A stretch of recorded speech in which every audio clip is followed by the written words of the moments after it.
Hey, John here. Today I'm working on a 1998 this is a Mercury Mountaineer power seat switch. The old switch has became worn out, and it was unreliable moving it forward or backwards. So you never knew if you're going to be able to go. It was intermittent, especially the forward-backward part. So got a new switch off of eBay. Worked real good. Now works fine. So it works reliably. Couple of tips on this job. First thing, move the seat forward and up as much as you can. That gives you some clearance, because there's a couple of screws that are kind of tough to get at.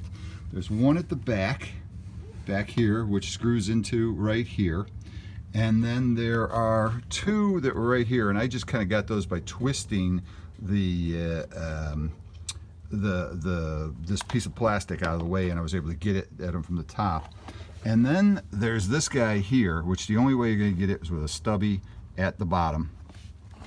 And then the other thing to know is that this little clip here, because of this clip, which clips into here, it won't pull straight out. You got to pull it up and then out. Then the other part, the connector, it's one of these typical Ford 2000 era connectors that's a royal pain in the butt to get off. A couple of small screwdrivers underneath the tabs, which are on the other side, on the seat side. Put them in there, popped it right off.